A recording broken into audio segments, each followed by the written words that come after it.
Oke, selamat siang. Selamat pagi menjelang siang ya teman-teman semuanya. Assalamualaikum warahmatullahi wabarakatuh. Kita sudah memasuki pertemuan yang kedua, minggu kedua ya teman-teman untuk mata kuliah teknologi bangunan, teknologi material ya, kelas B. Oke,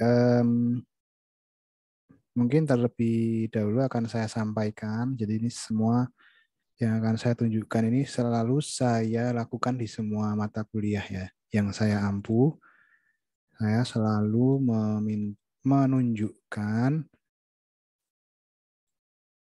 ini ya apa namanya, e-learning ya. Jadi saya akan menunjukkan pengumpulan tugas. Jadi kita teknologi material kelas B ya, kita sudah masuk ke minggu kedua. Artinya sudah ada 2 tugas, tugas kelas dan tugas rumah minggu pertama. Nah, ini kenapa kok saya sampaikan? Karena memang nanti nilaimu itu ya dari tugas. Ya, bukan dari seberapa banyak kamu mengisi presensi. Wah, dah pasti selalu saya sampaikan ini deh, sampai bosan ya teman-teman dengarnya ya. Ya karena memang seperti itu teman-teman, yang harus teman-teman perhatikan tugasnya. Presensi minimal yang harus tercapai cuma 11 kali aja. Ya, untuk lulus mata kuliah ini tuh cukup 11 kali masuk. Ya, kurang dari 11 malah justru nggak bisa lulus karena prasyarat. Nah, gitu ya teman-teman. Mungkin ini saya tunjukkan dulu. Jadi tugas kelas minggu pertama. Nah, ini kita bisa lihat total participants atau total yang enroll di e-learning itu sebanyak 43. Nah, saya nggak tahu nih apakah 43 termasuk asisten atau tidak ya. Apakah asisten bisa mengkonfirmasi? Iya Pak, saya Oh, ikut. join juga. Berarti mungkin Ya, ini terdeteksi untuk mengumpulkan. Jadi ini saya atur dulu ya, Mbak Mbak Hasna ya, benar ya? iya betul Pak. Hasna, sebentar saya. Hasna, eh, sebentar. Hasna, nama lengkapnya Hasna Hasna Rafida, Hasna Rafida. Sebentar, Hasna Rafida. itu Pak RR tadi. RR. Oh tadi, oh ada RR-nya. Iya, Oke, nah RR. Iya. RR itu berarti apa, Mbak? Raden Roro Raden atau Roro. Iya, oh Raden Roro. Oh, kalau yang cowok juga Raden Roro juga atau Raden aja. Raden sih Pak, setahu saya. Oh, berarti harus yang sama-sama Raden ya, Mbak ya. Nah, kalau namanya doang Raden gitu boleh nggak? Nanti nikah sama Mas Raden gitu. Tapi nggak Raden beneran. Boleh-boleh aja sih Pak. Boleh ya? Bebas Oh kok. boleh ya? Oh ya ya oke. Tuh boleh ya teman-teman ya mungkin barangkali. Oke, Mbak Mbak Hasna, ini kan masih terdeteksi sebagai student ya. Saya atur jadi teacher ya Mbak ya. Oh non editing teacher ya. Maksud saya biar bisa melihat nanti ketika asistensi memberikan asistensi atau sebelum pengumpulan waktunya berakhir, Mbak Hasna bisa mengkonfirmasi, memberikan informasi ke teman-teman ini yang belum ngumpul gitu, mengingatkan. Karena saya sering menemui alasan mahasiswa itu tidak mengumpulkan tugas karena tidak tahu kalau ada tugas. Itu lucu juga sih alasannya. Eh, Kalau perkuliahan offline kan wajar mungkin ya nggak tahu karena dia nggak datang di kelas, nggak mendengarkan, nggak mengikuti perkuliahan secara langsung, jadi dia nggak tahu.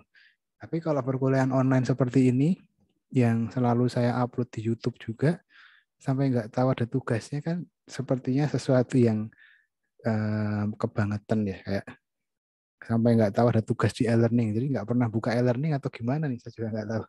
Kayaknya kalau sudah sistem e-learning itu dia akan memberikan notifikasi ke setiap mahasiswa yang enroll jika ada assignment yang baru. Jadi sepertinya kok alasan itu nggak cocok nih teman-teman gunakan kalau sampai nggak tahu ada tugas. Jadi harus sering-sering dibuka e-learningnya, tugasnya harus tercentang. Biasanya kan kalau ada tugas yang belum mengumpulkan akan tertulis akan terdeteksi belum done gitu ya, belum selesai. Nah kan, jadi ada tugas yang harus dikumpulkan. Ya, itu ya teman-teman ya. Jadi coba cari alasan yang lebih masuk akal lagi gitu. Apa misalkan e-learningnya down atau gimana gitu ya, atau internetnya kuotanya habis atau gimana gitu, yang lebih masuk akal. Oke, terus kita tadi bisa lihat sekarang, nah sudah sesuai ya, alhamdulillah. Jadi ini yang saya harapkan, komitmen ini yang akan terus teman-teman lakukan gitu. Jangan hanya berhenti di minggu 1 aja ya.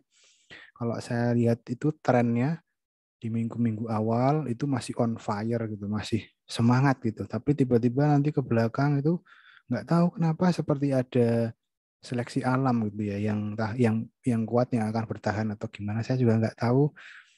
Terus jumlahnya berkurang. Padahal juga saya nggak mengurangi gitu. Padahal ya berjalan seperti pada umumnya, tapi kenapa nanti kemudian kok berkurang. Semoga tidak ya di kelas ini, karena saya sudah pernah beberapa kali menemukan kejadian serupa, pattern pola seperti itu di beberapa mata kuliah ya, di yang saya ampuni. Nggak tahu kenapa. Oke, sip, bagus ini teman-teman.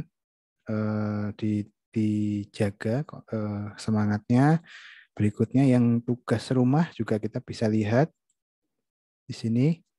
Nah, sip, bagus. Alhamdulillah semuanya juga sudah mengumpulkan, sudah sesuai jumlahnya dengan partisipan atau jumlah peserta di mata kuliah ini. Sip, bagus. Kalau seperti ini saya senang sekali nih teman-teman ya, aktif mengumpulkan tugas. Oke, nah sekarang tinggal kita bahas, karena sebelum masuk ke minggu kedua sebaiknya kita review dulu tugas yang sudah teman-teman kerjakan. Karena semua mengerjakan, berarti kan sebenarnya tinggal maju aja, tinggal di Zoom ini tinggal maju aja. Nggak masalah siapapun ya, boleh silahkan yuk. Ada nggak yang mau maju ya? Silahkan disiapkan filenya, atau gini deh, kalau misalkan nggak ada yang mau mengajukan diri ya nanti saya tunjuk. Ya, silahkan teman-teman mempersiapkan filenya ya. Jadi file tugas kelas dan file tugas rumah silahkan dibuka, dipersiapkan, langsung dibuka. Nanti ketika dipanggil namanya atau teman-teman berencana mau maju, tinggal langsung di screen, share screen gitu ya teman-teman ya. Nah, sambil teman-teman mencari filenya, mempersiapkan filenya, membuka, menyalakan laptop, cuci muka, ambil cemilan atau apapun lah ya yang berhubungan dengan mempersiapkan tugasnya. Silahkan teman-teman untuk mengisi presensi ya terlebih dahulu di SIA. Ini sekali lagi tolong langsung dilakukan, nggak perlu nunggu mata kuliahnya selesai. Karena waktunya terbatas. Waktunya untuk presensi ini terbatas. Jadi silahkan langsung dilakukan ya. Oke. Tak ingatkan sekali lagi ya, langsung dilakukan. Jadi nggak perlu nunggu diingatkan, nggak perlu nunggu perkuliahannya selesai, karena waktu untuk bisa mengisi presensi ini terbatas, teman-teman. Jadi silahkan persiapkan filenya, file tugas kelas dan tugas rumah minggu pertama. Silahkan langsung juga untuk mengisi presensi pertemuan minggu kedua ini. Oke, gitu ya teman-teman. Silahkan, mungkin waktunya 5 menit. Ya, silahkan dipersiapkan. Sambil teman-teman mempersiapkan, mungkin saya mau tanya ke Mbak Asisten. Mbak Asisten, apakah memberikan asistensi atau tidak sebelum pengumpulan tugas rumah itu? Ada enggak?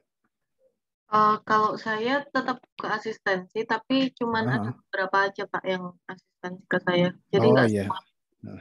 Nah, aku minta tolong yang asistensi tolong dicatat ya Mbak ya, direkap gitu. Jadi akan nanti saya jadikan sebagai penilaian keaktifan ya di luar kegiatan di Zoom. Jadi akan saya apresiasi dengan memberikan nilai tambahan ya tentunya dengan nanti nilai keaktifan gitu.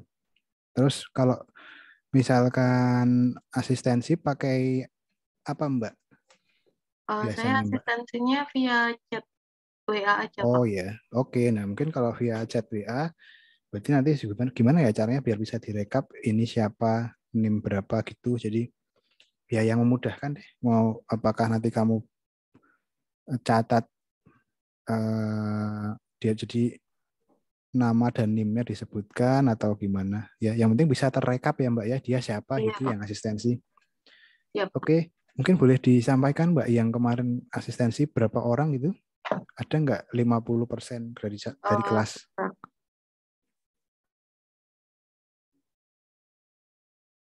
yang yang menggunakan melakukan asistensi ada nggak? Ada berapa orang? 10 orang ada? 20 orang. Kita satu kelas tadi 42 ya. Jadi mungkin kalau 50%-nya 20 orang kalau ada. kurang dari 20 Pak. Oh, kurang dari 20 ya. Iya. Berarti mungkin teman-teman perlu lebih aktif lagi sih menurut saya karena asistensi itu sesuatu yang menurut saya bisa dimanfaatkan untuk bertanya kalau seandainya ada yang belum jelas, ada yang mau tanya tentang apa namanya materi, software, apapun ya. Jadi Mbak Hasna ini sudah meluangkan waktu ya. Waktunya kapan Mbak? Sudah difikskan atau bisa berubah-ubah atau gimana? Waktunya fleksibel aja Oh, sebelum fleksibel. pengumpulan tugas. Iya.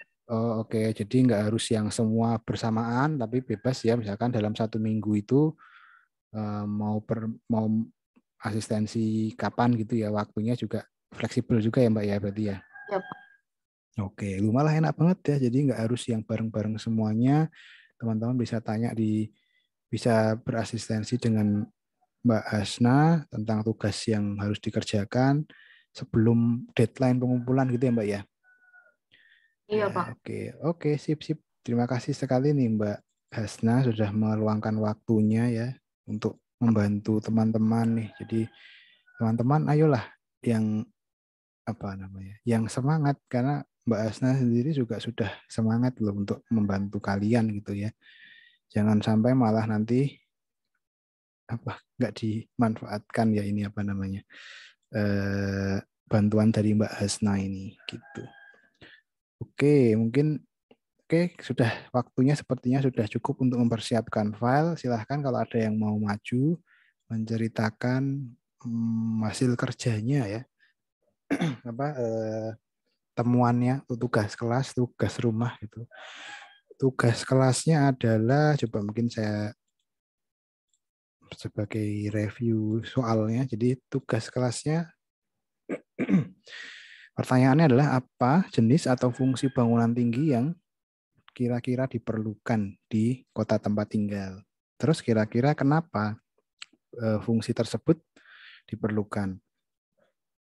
Nah, setelah dapat jenis fungsinya, teknologi bangunan yang kira-kira cocok sesuai untuk fungsi itu apa gitu ya. Teknologi bangunannya apa.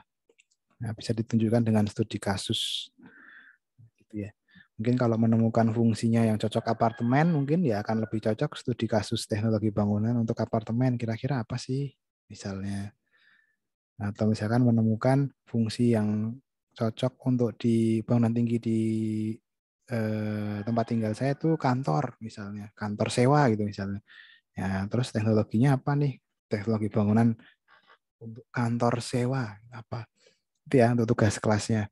Nanti kita bahas yang tugas rumahnya itu mencari referensi studi kasus bangunan tinggi bisa dalam negeri bisa luar negeri. Yang sekarang yang dibahas adalah unsur dan komponen strukturnya. ya. Jadi mulai dari sistem struktur, peletakan core-nya yang mana sih, dilingkarin, diberi warna yang berbeda, isinya core apa aja, itu dijelaskan dengan verbal, dengan tulisan, dengan visual, dengan gambar, melalui gambar-gambar yang teman-teman temukan, gambar denah, tampak, potongan. Terus kira-kira dijelaskan juga bagaimana peran dan fungsi sistem strukturnya. Jadi apakah dia struktur utama atau hanya struktur perkuatan nih? Nah, ini juga bisa jadi pembahasan. Nah, terus disebutkan elemen-elemen struktur bangunan tinggi tersebut. Nah, oke, gitu ya. Saya kira bisa kita mulai aja pembahasannya. Ada yang mau maju mungkin? Ada yang mau coba ceritakan? Kalau ada, kalau tidak ada ya saya tunjuk ya. Tidak perlu mencari filenya lagi karena sudah dibuka ya, nggak usah berlama-lama. Karena sekarang tanggal 16 ya, ya berarti nomor 16 kalau ada sih. Yang ada 16-nya di NIM. Ada nggak? Nggak ada ternyata. Em, Oke, kalau gitu yang ada angka 6-nya. Ada angka 6-nya coba. Em, nah, ini 067 ini ada angka 6-nya. Mbak Dinda Rizky 520. Benar ya? 067 ya, Mbak Dinda Rizky. Dinda Rizky Iya, Pak. AM. Ya, oke. Halo Mbak Dinda Amalia, ternyata Amalia bukan AM. Mbak Dinda Rizky Amalia, coba silahkan ceritakan Iya, Pak. yang kamu temukan ya, tugas kelasnya dulu deh. Izin share screen ya, Pak. Oke, silahkan Mbak. Nanti setelah Mbak Dinda Rizky kan 067 ya, yang ada 6-nya lagi itu Friska Febrianti 196, ada 6-nya. Oke, dari tugas kelasnya dulu boleh Mbak ya. Jadi apa fungsi bangunan yang kira-kira cocok atau diperlukan di kota tempat tinggal? Kota tempat tinggalmu di mana Mbak? Saya aslinya Brebes, Pak, cuman lagi Hmm. udah di Jogja. Oh di Jogja. Oke, kira-kira di Iya. Jogja fungsi bangunan tinggi yang menurutmu dibutuhkan apa Mbak? Seperti penginapan sih, Pak, kebanyakan. Kenapa kok penginapan? Karena kan kita tahu bahwa Jogja tuh kota wisata seperti itu, Pak. Hmm. Nah itu kamu sampaikan nggak di tugas kelasmu, coba dibuka. Coba. Ini Kalau kayaknya dari hmm? kalau dari tugas kelasnya saya langsung ke bangunannya ini, Pak, Oh gitu. Sebaiknya ada dan fungsi bangunan ini. ini ya sih, ada apa namanya? Alasan, ada kayak semacam studinya gitu. Kenapa sih kok? Ya menarik alasannya ya tepat juga, Mbak. Kenapa kok perlu hotel? Karena daerah wisata. Daerah wisata apa nih Jogja nih? Wisata budaya, wisata. Karena wisata macam-macam juga ya. Wisata kuliner, wisata halal, wisata apalagi wisata bisnis. Nah, nanti tentunya hotelnya juga akan hotel yang mengikuti wisata tersebut. Nah, oke, sip. Terus hotel apa nih Mbak yang kamu temukan nih Mbak? Hotel De Alana. Hotel di Alana. Ya, Teknologi yang kira-kira kamu temukan di bangunan tinggi itu apa Mbak? ini Pak, penggunaan apa? Mm-mm. Penggunaan lift itu, Pak, lift untuk menuju lantai-lantai atas. Iya, oke. Oh, liftnya, lift. Kamu nemu nggak denahnya Mbak?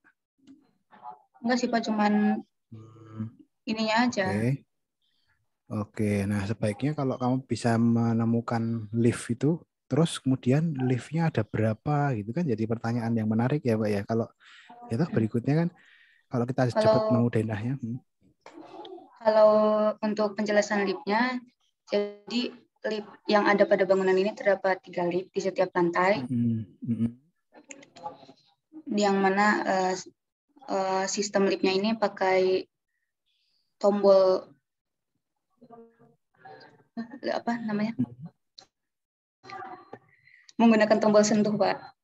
Oke. Sekarang tapi juga ada loh Mbak lift yang karena kita kan pandemi kan, lift itu pakai sensor sekarang. Jadinya apa-apa sekarang nggak boleh disentuh ya toh? Ya nggak Ya. teman-teman?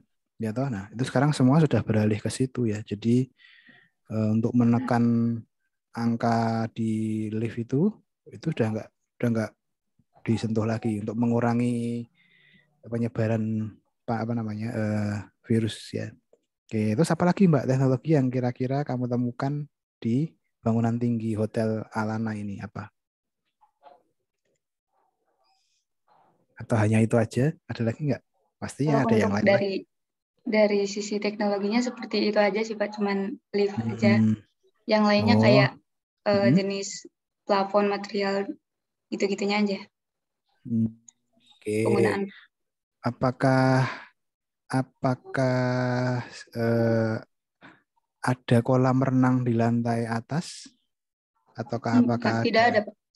Adanya Tapi di bawah. hmm, oke. Apakah ada auditorium di lantai atas? Auditorium. Sepertinya di bawah Pak adanya. Di bawah. Lantai paling bawah. Apakah ada bangunan bentang lebar? Ada? Auditoriumnya tadi di mana gitu menemukan nggak? Kalau di gambar kira-kira. Karena bisa jadi nih mungkin ya, karena bisa jadi auditorium itu kan membutuhkan ruang yang bebas kolom, ya kan, Mbak? Maka dia Ya. bisa gunakan bentang lebar. Nah, itu pun juga salah satu bentuk teknologi loh, ya kan? Teknologi sistem struktur, iya. Jadi teknologi itu jangan dianggap terlalu kecil ya, terlalu apa namanya? Fokusnya itu sebenarnya banyak dari mulai utilitas. Tadi kan kamu menemukan lift itu kan sebenarnya salah satu bentuk utilitas, ya kan? Terus struktur itu pun juga salah satu bentuk teknologi, ya kan? Teknologi sistem strukturnya. Ya toh ada nggak di sini apakah dia pakai apakah ada bracing shear wall gitu. Nah, itu juga salah satu bentuk teknologi sistem struktur. Jadi menurut saya ya dari tugas kelasmu ini yang perlu kamu tambah adalah gambar-gambarnya sih Mbak. Gambar denah, gambar potongan, gambar perspektif. Misalnya di kamar hotelnya aja deh. Kamar hotelnya. Kira-kira kamar hotel itu ada kamar mandinya nggak? Ada.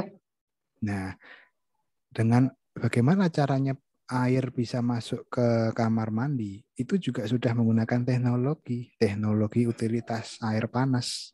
Apa iya air panasnya dimasak pakai panci terus dibawa naik ke atas? Enggak kan? Ini apalagi Alana Aston ini bintang berapa nih, Mbak? Kira-kira ada enggak informasinya? Menurut informasi yang kamu temukan ada bintang berapa gitu? Enggak ada Ini ya? 18 lantai.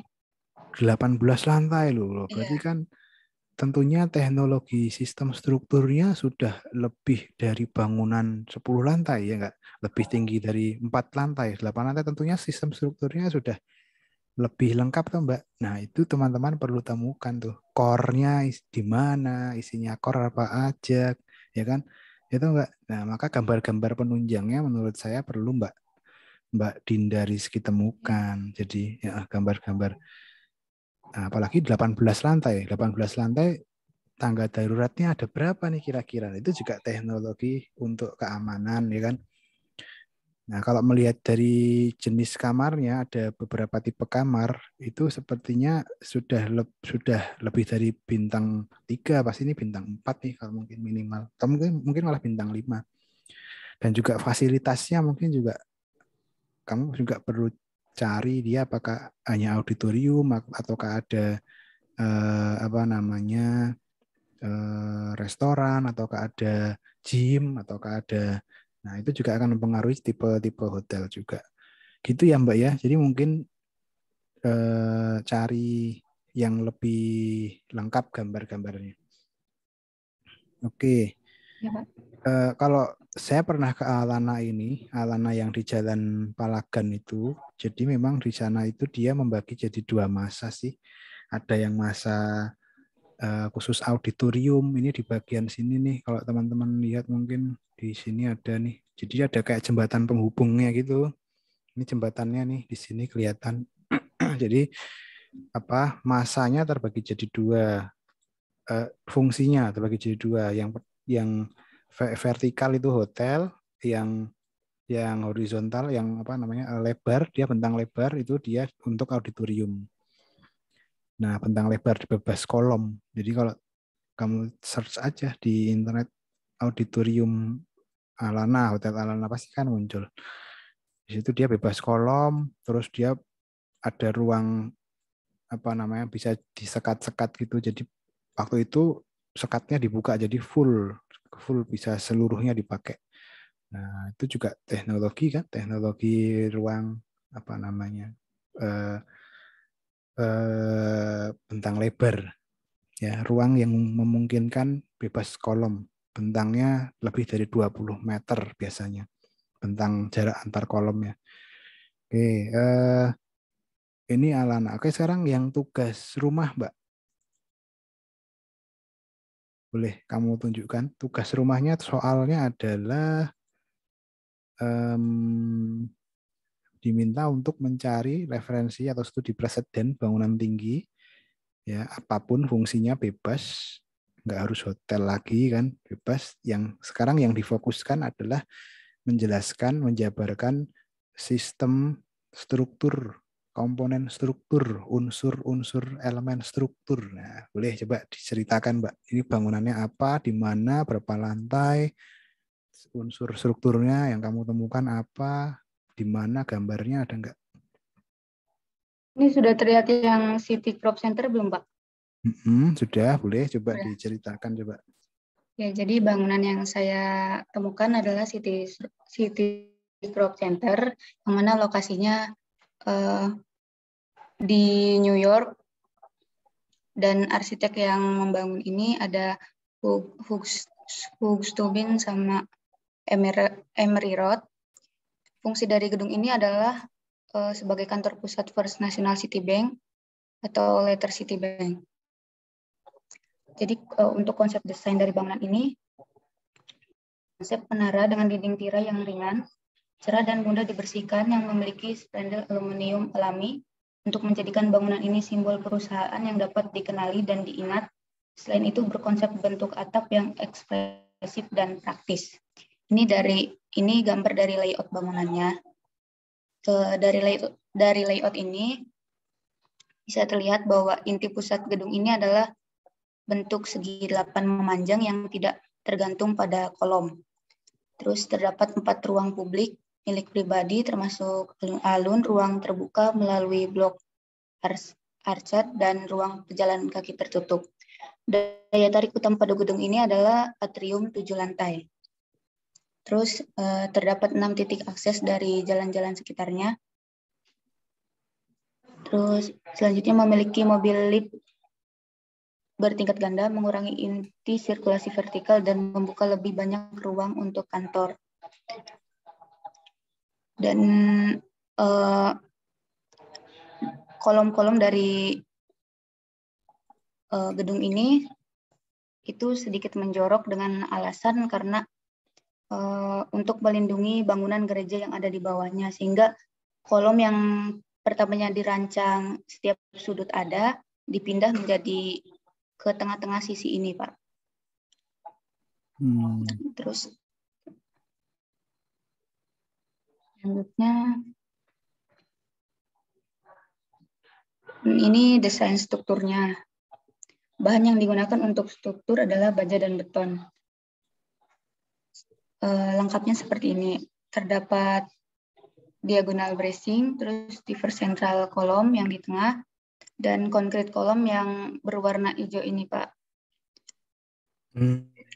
Kalau dapat disimpulkan bahwa struktur yang digunakan pada gedung ini adalah core and cantilever. Core dan cantilever. Ini untuk area eksteriornya yang tadi udah disebutkan bahwa berkonsep dinding tirai tipis itu yang berbahan aluminium dengan kaca reflektif. Ini bentuk egrang setinggi 144 kaki yang menempati 9 lantai bangunan. Keempat egrang ini berfungsi meneruskan beban di atasnya dan menyeimbangkan bangunan. Terus penjelasan struktur selanjutnya itu penguat chevron yang berfungsi mengumpulkan beban lantai besar ke tengah setiap permukaan yang kemudian mentransfer beban ke bawah ke kolom raksasa langsung di bawah. Terus terdapat bracing yang berfungsi menahan seluruh beban angin yang mencegah torsi apapun. Terus di dasar menara juga terdapat gigi chevron. Di dasar menara gigi chevron berakhir, yang mana membantu beban dari kawat gigi chevron dipindahkan ke kolom juga sebagai mentransfer geser angin. Sistem plat lantainya meliputi balok, belagar, dan plat lantai 6 inci. Ini untuk bentuk atapnya yang dibuat miring sesuai desain konsep yang mana berkonsep atap yang ekspresif. Jadi dibuat miring dengan kemiringan 45 derajat dan bisa diketahui bahwa tadi gedung ini berstruktur panggung yang mana di tengahnya menciptakan atrium. Inti utama pada gedung ini digunakan untuk sirkulasi yang mana terbuat dari baja dan beton. Penerapan struktur yang seperti ini membuat gedung memiliki kekurangan, yaitu mudahnya runtuh ketika ada angin yang sangat kencang. Sehingga pada saat perencanaan banyaknya perbaikan dan penguatan struktur gedung ini agar aman dari segala ancaman, gitu Pak. Oke, Mbak Dinda Rizky ya. Ini mungkin nanti coba saya bahas juga ya. Ini menarik nih karena bangunan ini Citicorp Center New York ini terkenal karena dia pernah ditemukan adanya permasalahan beban struktur. Nah, ini menarik nih. Coba saya share screen ya. Jadi saya coba share screen, teman-teman, Mbak Dinda di stop share dulu ya. Jadi ini ya, jadi saya coba langsung browsing juga di browser Citicorp Center New York gitu ya. Ini coba. Tapi mohon maaf kalau seandainya koneksinya kurang bagus, mungkin nanti video kamera saya matikan ya biar lebih lancar. Nah, ini teman-teman juga bisa lakukan gitu. Search ya. Citicorp Center New York gitu ya.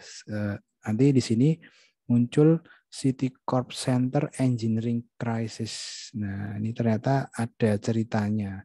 Jadi tadi strukturnya tadi yang Mbak Dinda temukan tadi, dia itu di bagian bawah, ini teman-teman bisa lihat di bagian lantai bawah, itu hanya ditopang oleh 4 kaki tadi, egrang tadi yang Mbak Dinda bilang tadi loh. 4 kaki egrang. Ini nih, nah ini yang kemudian menjadikan bangunan ini itu bermasalah. Dalam artian beban lateral. Beban lateral itu beban horizontal. Beban horizontal itu ya beban yang angin, gempa itu kan beban horizontal. Tapi kalau beban vertikal itu beban dari gravitasi, beban dari manusia ya, arahnya vertikal. Tapi kalau beban lateral, beban horizontal, beban yang arahnya dia horizontal. Ya, nah yang dipermasalahkan adalah kaki-kaki egrang seperti ini tidak kuat untuk menahan beban lateral waktu itu ya. Dia ada kalau teman-teman baca lagi lebih lanjut di Wikipedia ini, ada the flow was jadi ini ya, in the original design potential wind loads ya, beban angin, beban lateral for the building were calculated incorrectly. Jadi ada beban angin, potensial beban angin yang tidak terkalkulasi dengan tepat ya waktu original desainnya ya. The flaw atau cacat atau permasalahan was discovered atau ditemukan oleh Dian Hartley, seorang mahasiswa undergraduate, mahasiswa S1, bisa berhasil menemukan permasalahan bangunan tinggi ya. Menarik sekali loh ini. Mahasiswa di Princeton University yang mana dia menuliskannya ke dalam sebuah tesis ya, on the building, and was communicated to the firm ya, yang kemudian dikomunikasikan ke konsultan yang bertanggung jawab terhadap desain strukturnya. Tuh, jadi kamu sebenarnya bisa juga mengikuti Dian Hartley ini loh. Kalau kamu menemukan ada sesuatu yang aneh terhadap bangunan, terus kamu berikan masukan, ya kan? Itu menarik tuh kamu. Terus akhirnya apa? Le Mesurier ini kayaknya yang arsiteknya menyadari, acknowledging his error, kesalahannya, dan kemudian mengumpulkan tim orchestrating lah untuk memperbaiki ya. Nah, tuh ini ternyata ada permasalahan ya dulu. Nah, terus tadi terkait dengan strukturnya, struktur utamanya adalah apa tadi namanya ya, core ya. Jadi dia core, ini ada core-nya di tengah, menerus ke atas, kemudian diperkuat oleh bracing ya. Bracingnya itu, nah bracingnya. Jadi ya benar tadi core dan cantilever ya. Cantilevernya itu ya yang tidak disangga kolom itu namanya cantilever teman-teman. Jadi ini kan nggak ada kolomnya nih, ya kan? Kalau di sini kan ada kolom. Nah yang ke sana ini kan berarti kan cantilever tuh. Nah ini kan ke sana cantilever. Jadi struktur utamanya adalah di core-nya. Jadi kalau kita lihat seperti pohon, utama batang utama itu core-nya. Terus dia ranting-ranting kecilnya itu ya jadi lantai gitu ya. Tetap terus kemudian dipegang lagi dari bawah untuk perkuatan dengan bracing. Bracing itu besi diagonal. Nah, mungkin nanti kalau ada gambarnya saya tunjukkan di bawah. Ada enggak ya? Harusnya sih ada bracingnya. Bracing diagonal. Coba digambar. Ada enggak? Mungkin di gambarnya Mbak Dinda tadi kelihatan sih ada bracingnya gitu. Ada besi-besi yang diagonal menyangga gitu ya. Nah, itu tadi mungkin ini nih. Nah, ini loh. Ini teman-teman bisa lihat ya di sini ada semacam besi-besi diagonal ini loh. Ini dia membantu menguatkan struktur cantilever tadi. Jadi ini enggak full cantilever, tapi hanya cantilever hanya dilakukan di bagian ini. Ini berdasarkan masukan si masukan dari Dian Hartley tadi ya. Namanya mirip-mirip kayak Mbak Dinda. Jadi mungkin Mbak Dinda juga besok bisa memberi masukan ke bangunan yang lain gitu barangkali kalau ditemukan bangunan kampus, mungkin kampus UTY mungkin itu yang kampus 2 perlu apa gitu misalkan dari segi struktur ya. Itu ada misalkan ini kalau dari gambar-gambar. Sebenarnya yang akan lebih menarik lagi kalau Mbak Dinda mau lebih spesifik membahas denahnya, ini menarik. Kalau 59 lantai, ini kan bangunan tadi 59 lantai ya. Terus liftnya ada berapa? Tuh coba teman-teman lihat. Yang mana sih liftnya?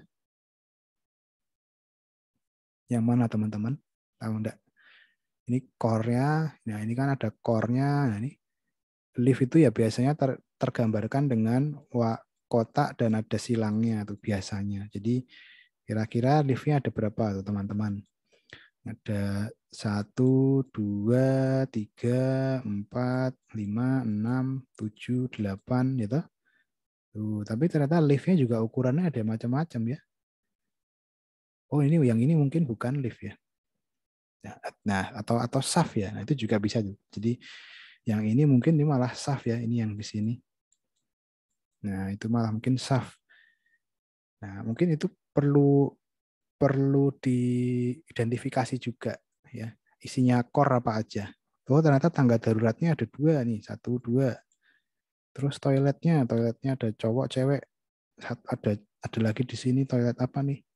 Apakah untuk difabel, apakah untuk apa nih? Nah coba ya, ini core-nya. Terus ya oke, mungkin ada yang teman-teman yang mau menanyakan tentang kasus bangunan ini, ada nggak? Silahkan kalau ada. Menurut saya ini temuan yang menarik ya. Pembahasannya bisa lebih banyak, bisa dilakukan sebenarnya oleh Mbak Dinda, dari gambar-gambar denah, gambar-gambar potongan gitu ya. Bisa dibahas lebih lanjut.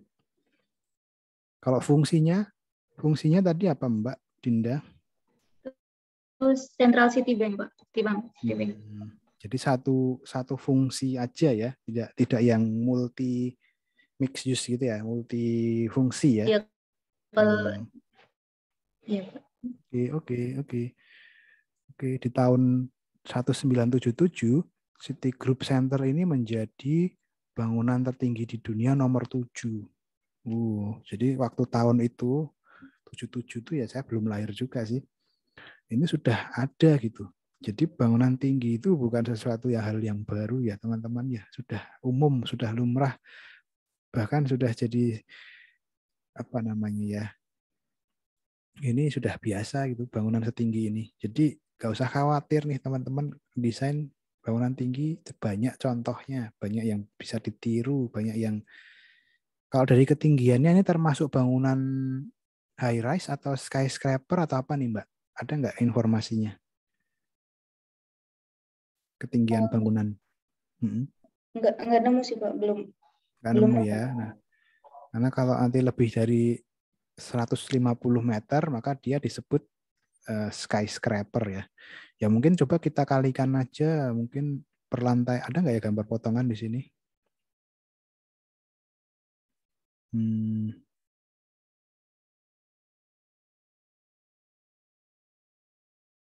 Ada nggak ya? Mungkin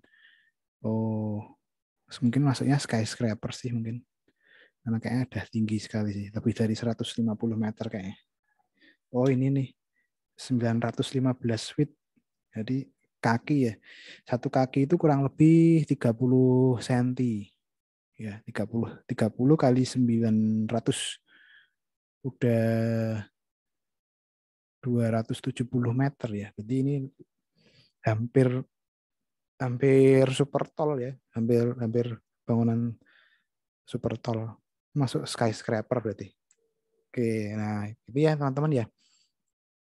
Terus lanjut yuk kita ke presenter yang kedua. Mbak Dinda boleh pilih deh siapa temannya, silahkan. Yang untuk maju ya, menceritakan tugas kelas, tugas rumah. Siapa nih kira-kira Mbak Dinda? Terserah Bapak aja deh, Pak. Oh, terserah saya. Iya. Nggak apa-apa. Saya minta tolong Mbak Dinda membantu memilihkan. Bebas kok, nggak harus cewek, nggak harus cowok, nggak harus yang kamu kenal, bebas. Merem aja boleh. NPM 1049 deh, Pak. Andre Valdo. Oke. Ya. Ya, oke. Halo Mas Andre Valdo. Iya, Pak. Halo. Mbak Dinda milih kamu nih. Iya, ya, bentar. Cie, Mbak Dinda milih Mas Andre. Random aja, Pak. Oh, random aja ya. Enggak juga enggak apa-apa kok, Mbak. Tenang. Mas Andre. Halo Mas Andre. Iya, Pak. Halo. Ya. Boleh ditunjukkan tugas kelas, tugas. Ya. Dari tugas kelas dulu ya. Iya, oke. Yang pertama untuk kamu di tugas mana nih kelasnya tinggalnya? sekarang di Jogja, Pak. Oke. Ya. Apa nih yang kira-kira cocok? Jadi jenis atau fungsi bangunan tinggi yang diperlukan di Jakarta adalah hotel. Kenapa hotel diperlukan? Karena Jogja merupakan kunjungan wisatawan. Karena itu hotel diperlukan untuk menampung para wisatawan dan juga hotel ini bisa menjadi ikon, Pak. Jadi menurut saya hotel yang menjadi ikon di Jogja itu kayaknya belum ada, Pak. Oke, oke.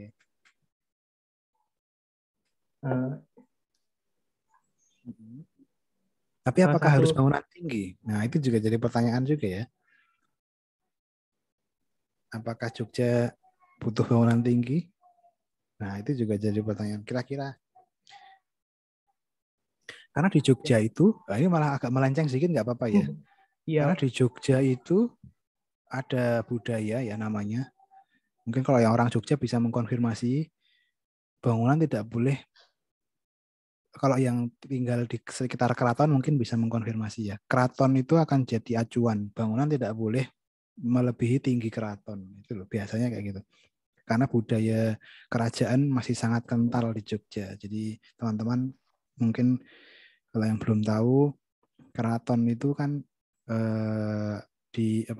dulu kan kerajaan itu kan dipimpin oleh Pak Sri Sultan Hamengkubuwono, ada 1, 2, 3 dan seterusnya itu kan kemudian sebagai sebagai keraja memberikan peraturan bahwa itu tidak boleh bangunan itu melebihi tingginya keraton gitu. Sebagai acuan juga tinggi tugu. Nah, tinggi tugu itu dulu sebagai tinggi yang paling tinggi di kawasan Jogja. Jadi bangunan sekitarnya nggak boleh melebihi. Nah, tapi nggak tahu nih seiring perkembangan zaman, modernisasi yang kemudian Jogja itu kan mulai beralih dari sistem kerajaan jadi pemerintahan seperti daerah-daerah yang lain kan. Itu nggak tahu nih, boleh nggak sekarang bangunan-bangunan tinggi nih. Nah, menarik nih kalau misalkan teman-teman mau pelajari sampai situ ya. Karena saya dulu pernah tugas akhir bikin hotel, ya sama juga bikin hotel di Jogja di sekitar JEC, Jogja Expo Center. Kalau teman-teman pernah main ke Jogja, itu bangunan bentang lebar untuk meeting, insentif, MICE ya, wisatawan MICE itu ternyata bangunannya nggak boleh tinggi. Ternyata kenapa kok nggak boleh tinggi? Karena termasuk jalur pendaratan pesawat untuk bandara. Nah, itu juga jadi persoalan ternyata. Akhirnya kemudian tugas akhir saya yang awalnya merencanakan bangunan tinggi itu harus pupus ya, harus mau tidak mau mengikuti peraturan, jadinya bangunannya saya bagi jadi multimasa yang tingginya lebih rendah.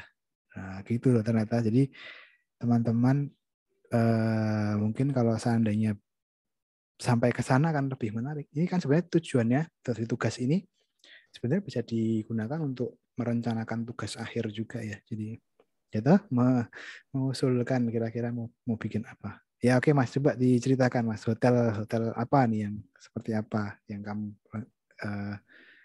bayangkan. Oke, salah satu hotel yang saya akan jadikan contoh adalah Opus kayak Zaha Hadid ya. Opus ini merupakan Oke. bangunan hotel yang terletak di Dubai. Ya, ini Opus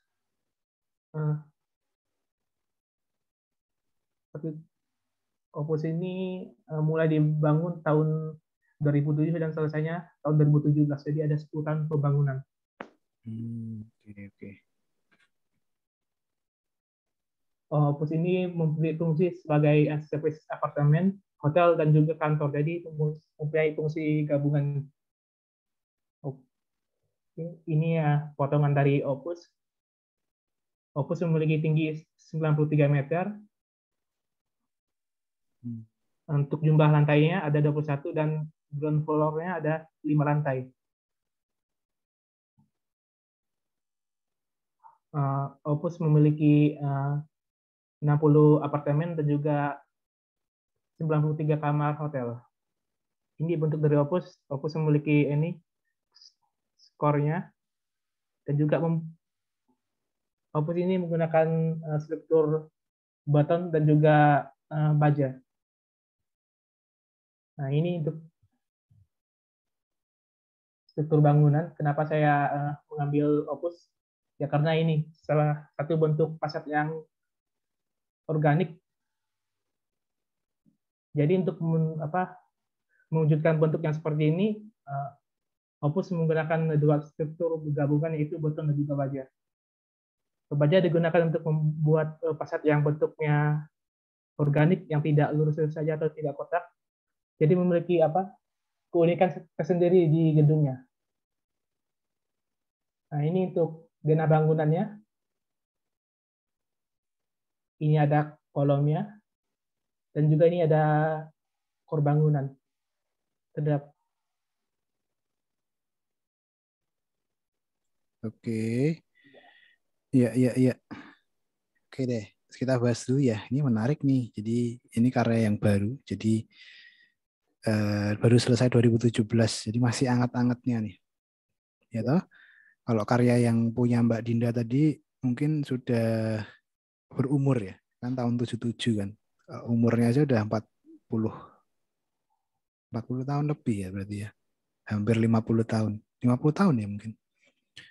Itu aja masih bisa berdiri. Berarti bangunan itu umurnya panjang ya dibanding arsiteknya. Mungkin arsiteknya malah sudah nggak ada duluan. Bangunan lebih berumur. Ya toh. Apalagi bangunan tinggi. Bangunan tinggi harus lebih berumur lagi. Bisa sampai ratusan tahun. Bisa sampai jadi warisan budaya, jadi bangunan cagar budaya dan sebagainya nantinya.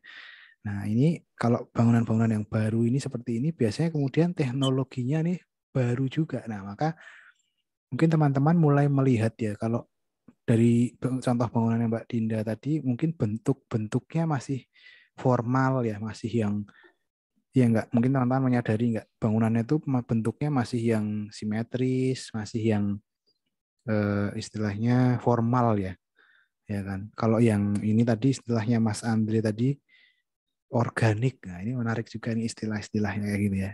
Jadi menurut saya hal itu bisa terjadi karena ada kemajuan teknologi ya. Akhirnya kita bisa membuat bentukan yang organik ya, yang asimetris gitu. Nah, itu menarik kalau nanti Mas Andre bisa menemukan mulai dari proses mendesainnya misalnya. Adakah yang berbeda dari zaman dulu sama zaman sekarang? Itu juga teknologi. Teknologi merancang. Apakah menggunakan software yang apa gitu, kan apalagi ini Zahadid gitu. Apakah dia pakai software tertentu yang bisa menghitung strukturnya karena bentuknya yang organik gitu kan. Kalau dari beberapa project Zahadid yang saya temukan, Zahadid itu menggunakan software yang berbasis BIM. Jadi memang semua sekarang sudah berbasis BIM ya. Building Information Modeling, di mana semua aspek pengerjaannya, proses merancangnya itu semua terintegrasi. Jadi kalau secara spesifik mungkin softwarenya yang digunakan waktu itu saya lihat Grasshopper ya, ada pakai Rhino, ada pakai Grasshopper, ada pakai Revit dan sebagainya. Jadi itu salah satu bentuk kemajuan teknologi ya. Jadi software itu menurut saya akan jadi sesuatu yang tools, alat yang perlu teman-teman pelajari juga. Nggak hanya sekedar menggambar, tapi juga mempelajari tools. Nah, salah satunya ini deh. Gitu. Kalau saya lihat bangunan-bangunan organik seperti ini tuh yang kepikiran pertama kali oleh saya, gimana ya cara bikin 3D-nya gitu sih. Karena saya suka 3D sih. Jadi saya pengen niru untuk studio saya tuh kira-kira bikinnya gimana ya. Nah, itu sih kayaknya. Kalau dulu waktu saya masih mahasiswa tuh, kepikiran yang pertama kali, yang paling dekat itu, wih keren banget ini gimana cara bikin 3D-nya gitu. Kok bisa melengkung-melengkung gitu ya. Terus saya coba cari-cari, pelajari, oh ternyata ada software yang bisa digunakan untuk bikin bentuk-bentuk melengkung. Waktu itu yang saya temukan adalah Autodesk 3ds Max waktu itu. Oh ternyata bisa pakai 3ds Max, kita bisa mengatur namanya objek tuh NURBS gitu ya. Jadi freeform object. Jadi kita kalau di SketchUp itu kan berasal dari garis bentuk bidang di extrude, itu namanya kan konvensional ya. Kalau di 3ds Max kita bisa mengubah objek berdasarkan secara 3 dimensi langsung, bisa kayak di sculpting gitu, kayak bikin patung gitu. Nah, itu akan lebih mudah. Dulu saya kenalnya pertama kali di 3ds Max gitu, bikin bentuk-bentuk. Terus kenal lagi ada software namanya Maya, Autodesk Maya, ada Rhinoceros, wah banyak banget sekarang software-software ya yang sebenarnya teman-teman juga perlu pahami. Kalau kemajuan teknologi akan nanti berdampak pada proses perancangan, membantu proses simulasi, bahkan sampai ke simulasi energinya, simulasi strukturnya dan sebagainya. Ya, oke, gitu sih.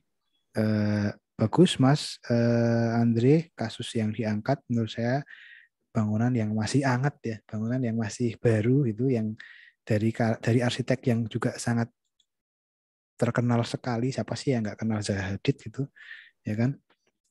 Mungkin juga menurut saya Mas Andre bisa juga cari di video-video proses konstruksinya. Ini menarik sekali tuh.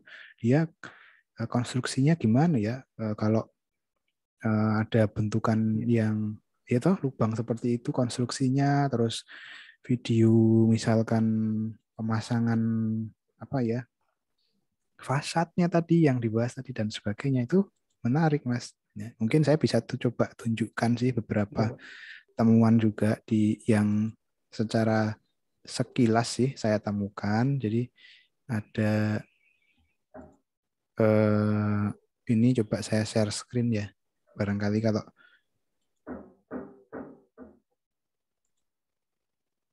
oke, jadi Dubai, wah Dubai apalagi sudah sangat umum sekali ya di Dubai itu bangunan tinggi. Jadi Dubai itu bangunan tinggi dijadikan sebagai prestisius saja, jadi branding kotanya mereka. Ya, oke, coba ya ini saya coba tunjukkan teman-teman.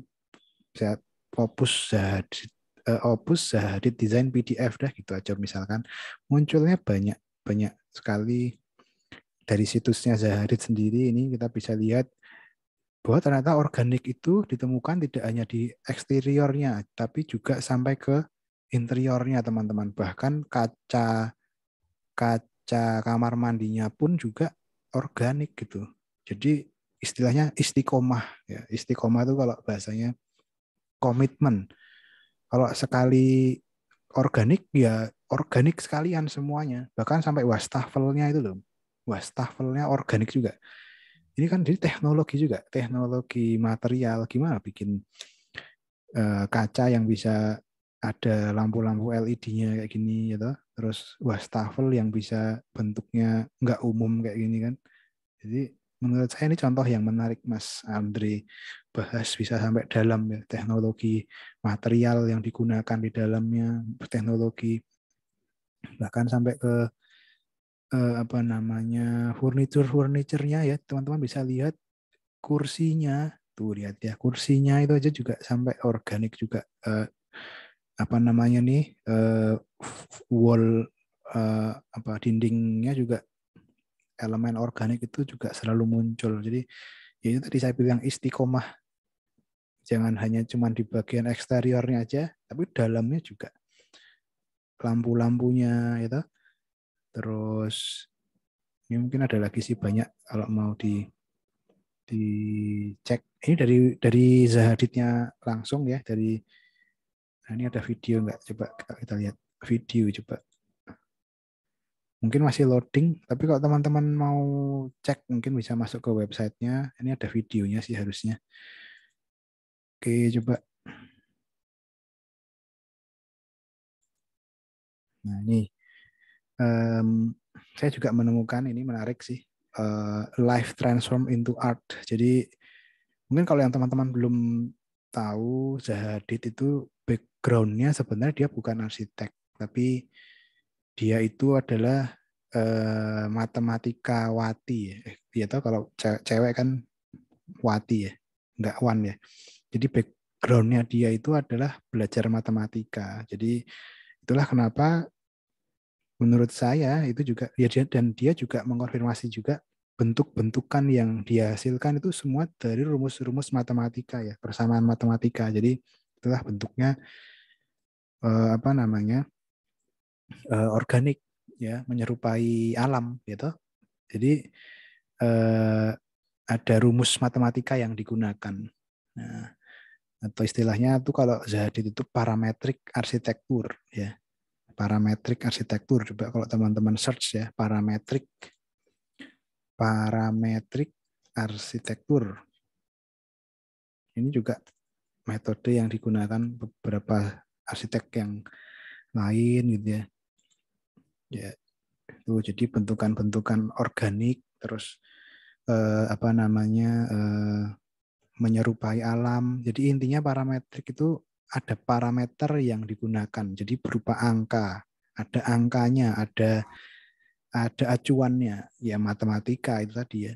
Nah, kalau softwarenya yang biasa digunakan itu Grasshopper, terus Revit ya, yang software parametrik. Nah, misalkan kalau tulisin software, misalkan nanti kan jadi muncul tuh ada ya namanya software nih kayak gini gambar-gambarnya software parametrik ya. Nah, ini namanya Grasshopper. Grasshopper itu di dalam software namanya Rhinoceros. Ini sudah banyak digunakan di firma-firma internasional ya. Jadi teman-teman sebaiknya juga belajar ini software ini ya untuk membuat 3D-nya itu tadi loh. Kalau saya sih gimana sih cara bikinnya? Saya tertarik dari situ sih. Nggak tertarik yang ini bisa dibangun nggak ya? Dah masalah nantilah. Yang penting aku pengen bisa bikin 3D-nya untuk studioku misalkan gitu. Jadi pengen bisa belajar bikin kayak gitu. Ya, organik parametrik arsitektur misalnya. Ya. Oke, terus tadi saya mau tunjukkan ini ya. Jadi Opus apa namanya ya? Ini meskipun Zahadidnya sendiri sudah meninggal, sebenarnya kan dia legasinya itu masih tetap ada ya. Jadi dari karya Opus itu kita bisa lihat kalau ada apa namanya masih ada sentuhan Zahadidnya ya. Zahadid itu kan pasti kalau bikin pasti ada unsur-unsurnya melengkungnya itu yang selalu muncul ya, selalu sentuhannya itu nggak pernah hilang ya. Ini teman-teman, ini masih prosesnya ya. Nanti teman-teman bisa coba deh dipelajari, dibuka-buka. Bahkan sampai kamarnya itu juga bentuknya organik ya kayak gini ya. Nggak umum ya, organik ya. Nah, ini kayak gini-gini nih. Wah, gimana ya? Keren banget ya sih? Nih sampai ke bedroom penthouse. Ya, oke deh. Ya, mungkin itu sih teman-teman untuk Opus ya. Menurut saya ini karya yang menarik Mas Andre temukan menarik. Cuman saya rasa bisa digali lagi lebih dalam Mas ya. Dari barangkali kalau ada proses mendesainnya, menemukan ada videonya, konstruksinya, ada pembahasan tentang interiornya dan lain sebagainya. Gitu ya, Mas Andre? Iya, Pak. Oke, coba masih ada waktu nggak ya untuk melihat pembahasan lagi? Udah jam 11. Nanti oke deh kalau gitu saya masuk ke materi ya, teman-teman. Materi minggu kedua. Jadi minggu kedua ini kita akan mempelajari faktor dan pengaruh dalam struktur bangunan tinggi. Jadi ini saya buka PPT-nya. Jadi di minggu pertama kemarin kita sudah belajar pengertian dan latar belakang perkembangan bangunan tinggi gitu. Apa sih bangunan tinggi itu? Kemudian sejarahnya, latar belakang kenapa dibutuhkan itu kemarin kita sudah belajar di minggu pertama. Di minggu kedua kita akan lebih detail lagi belajar tentang bangunan tinggi ya, tentang faktornya, tentang pengaruhnya ya, pengaruh struktur ya terutama ya dalam struktur. Karena tadi di tugas rumah kalian kan mencari tentang struktur, tentang elemen-elemen struktur ya. Karena ada di dalam bangunan itu tidak selalu berfungsi sebagai struktur, tapi ada juga yang hanya sebagai fasad, ada yang berfungsi sebagai elemen estetika aja ya dan sebagainya. Nah, fasad itu besok akan kita bahas di minggu ketiga ya, atau selubung bangunan. Nah, hari ini kita bahas tentang struktur. Mungkin saya bisa langsung tunjukkan tugas kelasnya biar teman-teman bisa mencatat, bisa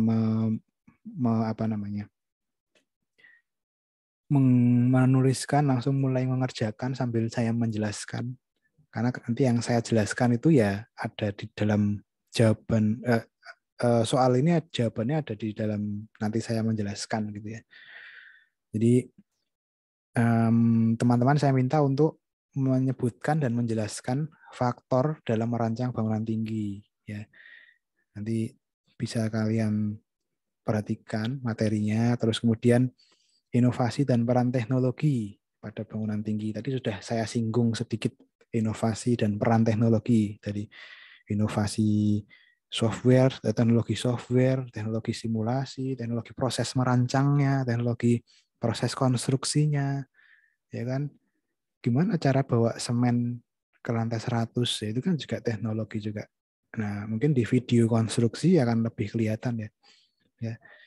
Ngecornya gimana sih kalau bangunan 100 lantai, ada pakai kren atau enggak? Nah, bawa krennya gimana? Kren ada yang mungkin nanti belum pernah lihat, nanti saya coba tunjukkan. Terus sebutkan unsur dan komponen struktur dalam bangunan. Ini secara umum. Jadi harus bangunan tinggi. Jadi kalau kayak gambar aksonometri itu ya, itu unsurnya apa aja sih? Unsur dan komponen. Nanti ada perbedaan ya, unsur dan komponen. Kalau unsur itu bisa unsur vertikal, unsur horizontal, gitu. Dan oke. Nah, nanti untuk menjelaskan unsur dan komponen struktur ini bisa dengan contoh studi kasus ya. Bahkan dengan soal nomor 2 ini juga bisa dengan studi kasus. Jadi inovasi apa sih yang di bangunan tinggi? Inovasi misalkan ada bangunan tinggi yang fasadnya itu akan membuka otomatis kalau membutuhkan cahaya, itu kan inovasi tuh. Saran teknologi bangunan tinggi. Ada juga bangunan tinggi yang dia bisa memutar. Jadi dia setiap waktu view-nya memutar misalnya, itu kan inovasi juga. Ada juga bangunan tinggi yang inovasinya itu dia menggunakan lift super cepat. Jadi 1 sampai 100 itu, lantai 1 sampai 100 itu berapa kilometer per jam itu. Itu enggak tahu nanti jadinya dia jet lag apa enggak ya. Misalnya ini teman-teman cari ya. Karena kita nama mata kuliahnya teknologi, ya tunjukkan gitu. Teman-teman carilah inovasinya yang seperti apa. Ya. Ya, gitu ya, teman-teman. Untuk yang presentasi tugas kelas dan pembahasannya ini tidak dilakukan di akhir perkuliahan karena waktunya tidak cukup.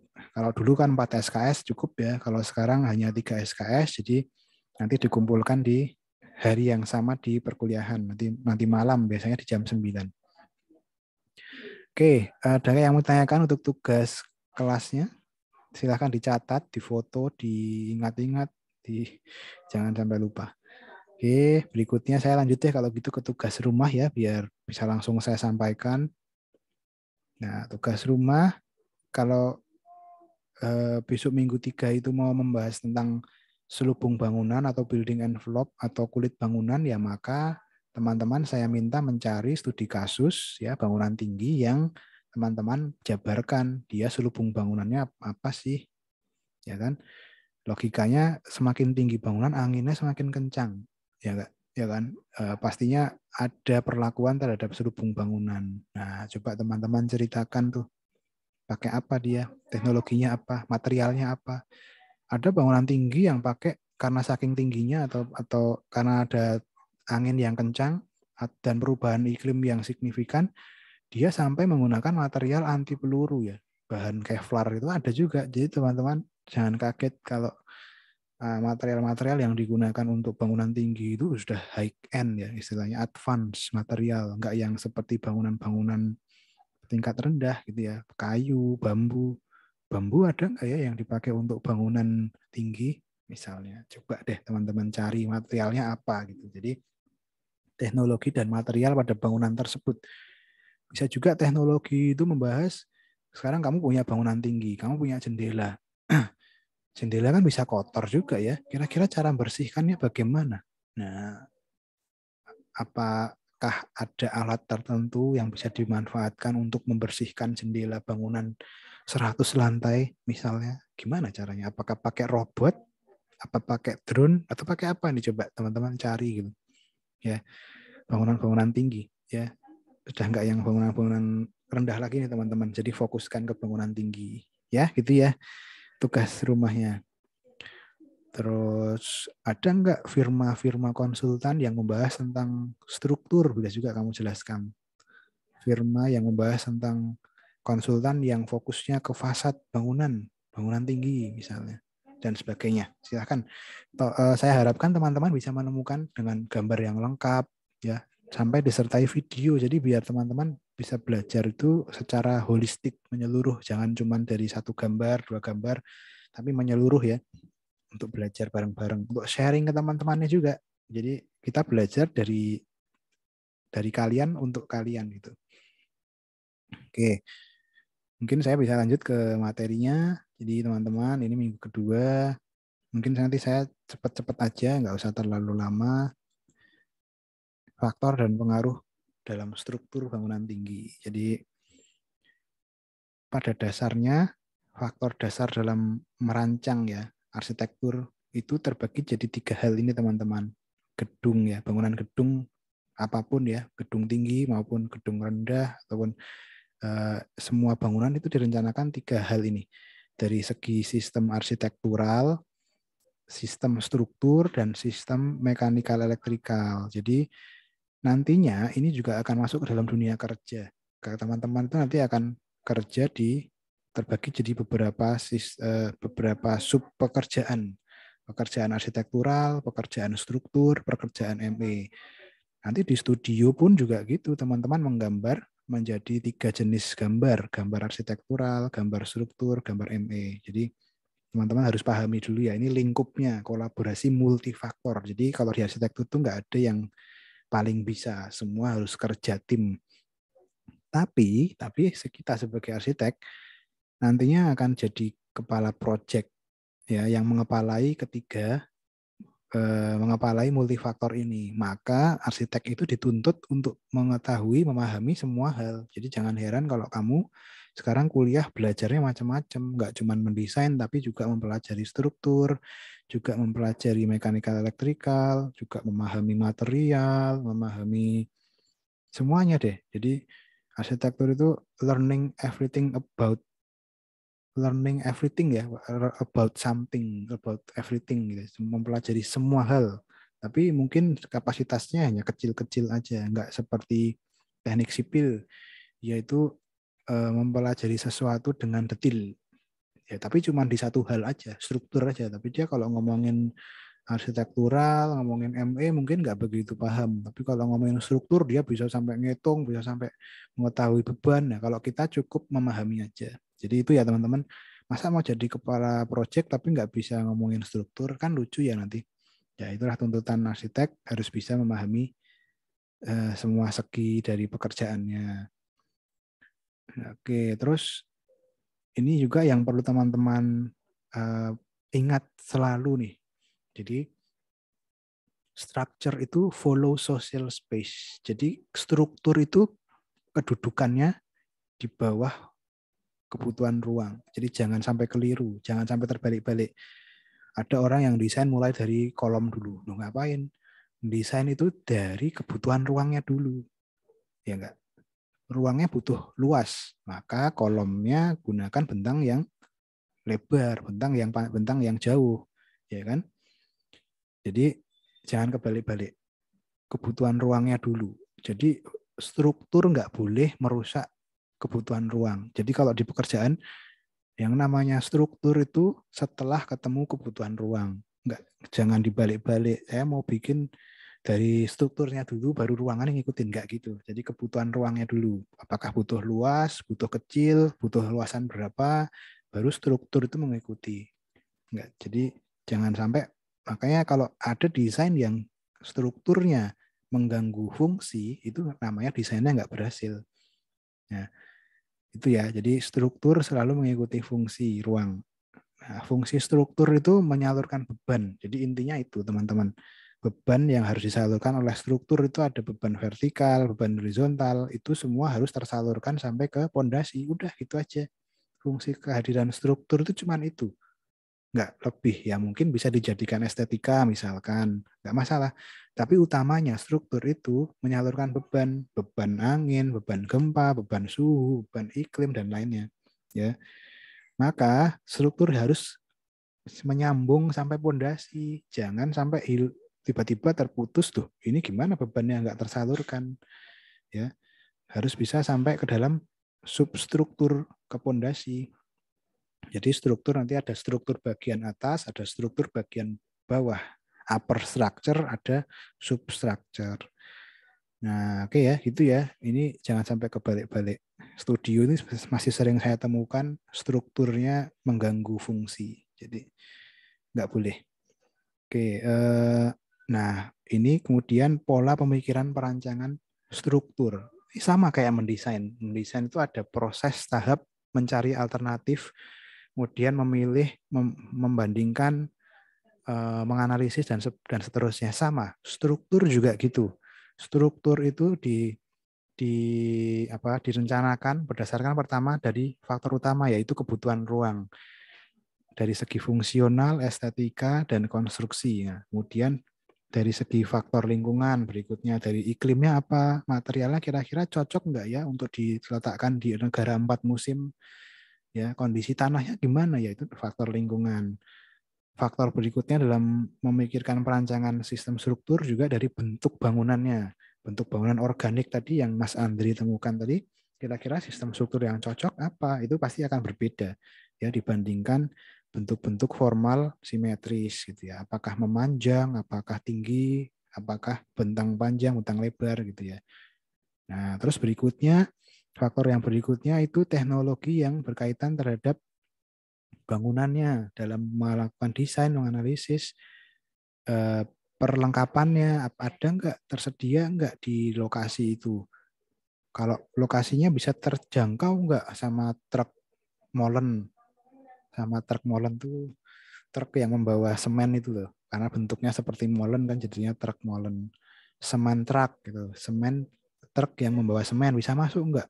Itu kan jadi masalah kalau kamu mau merencanakan bangunan tinggi, bangunan apapun sih, tapi karena dia harus banyak semen yang digunakan, truk molennya nggak bisa masuk. Perlengkapan equipment nggak bisa masuk, jadi sama aja, susah.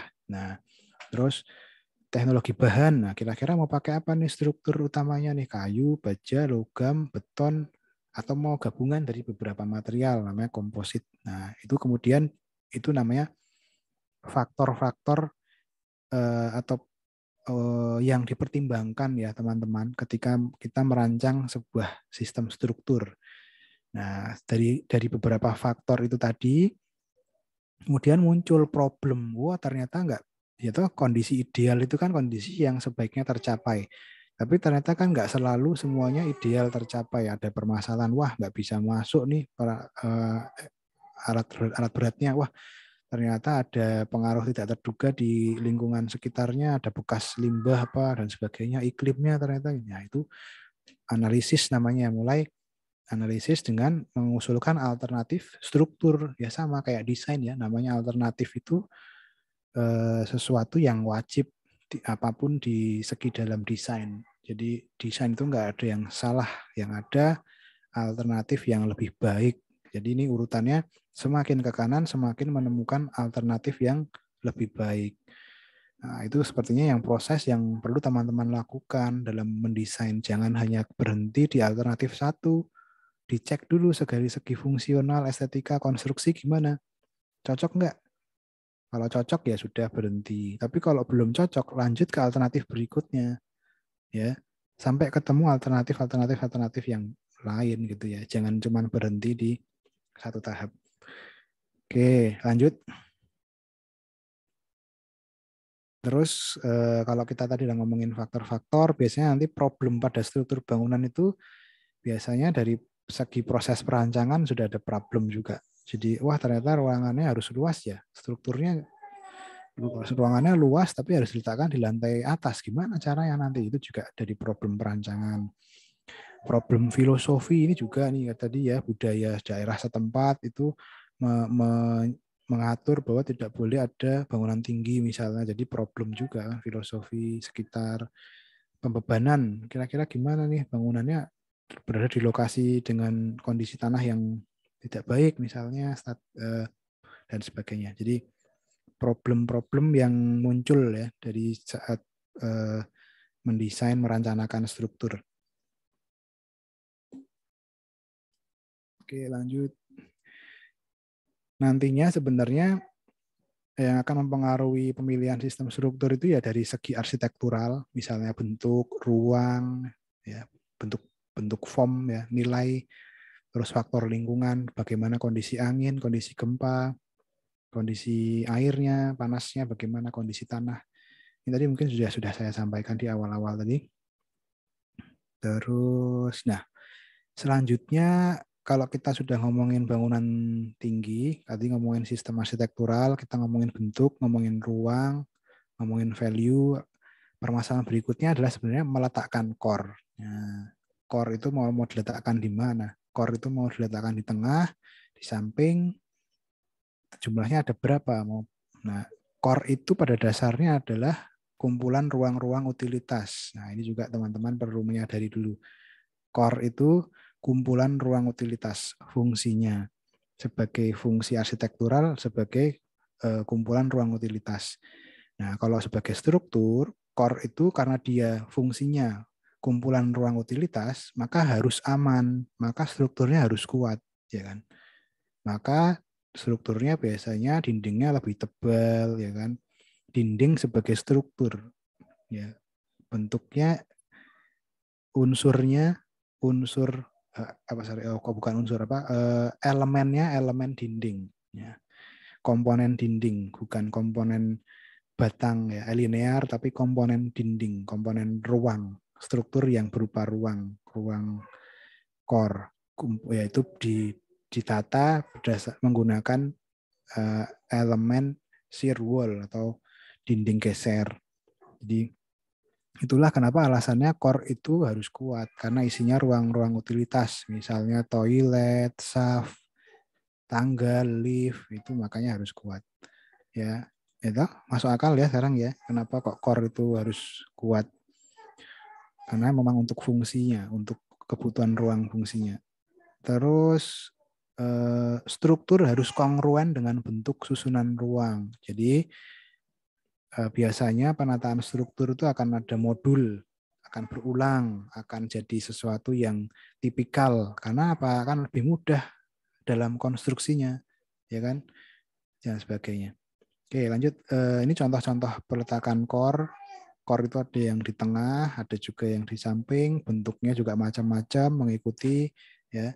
Mungkin nanti di studi kasus tuh teman-teman perlu tunjukkan tuh core-nya di mana, bentuknya kayak gimana, isinya apa dan sebagainya.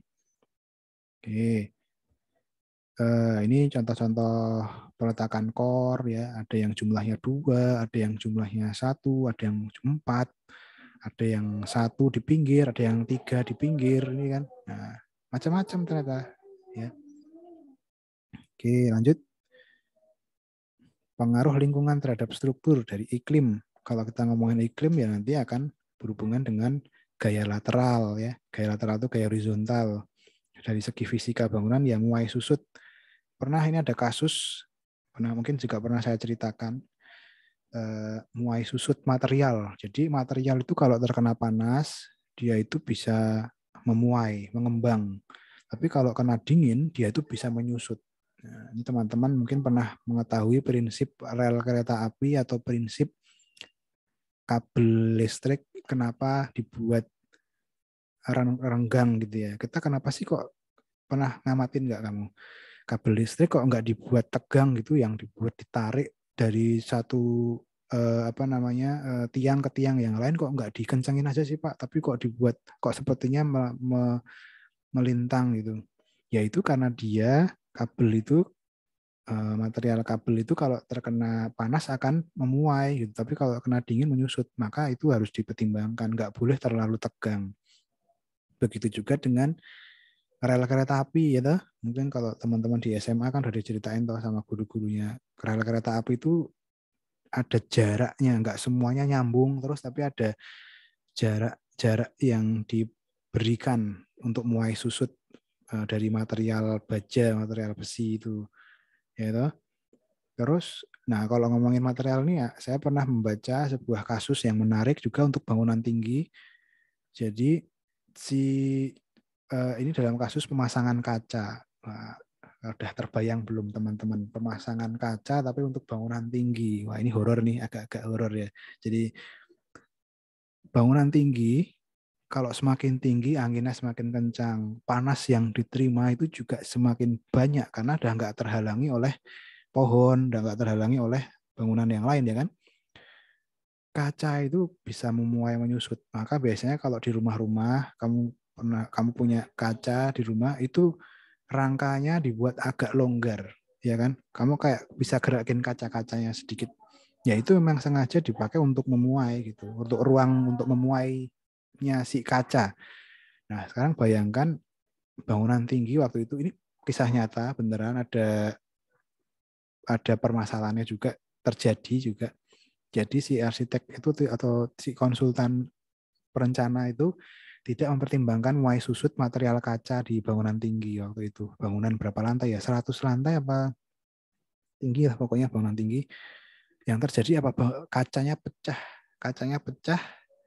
Ya kamu bisa bayangkan kalau kaca jatuh dari lantai 100 atau bangunan dari 100 meter aja, itu bisa bayangkan nggak yang kena di bawahnya, kan horor ya. Itu makanya jadi dan itu sampai masuk ke pengadilan, masuk ke permasalahan, ya jadinya kan pembunuhan ya kayak gitu ya.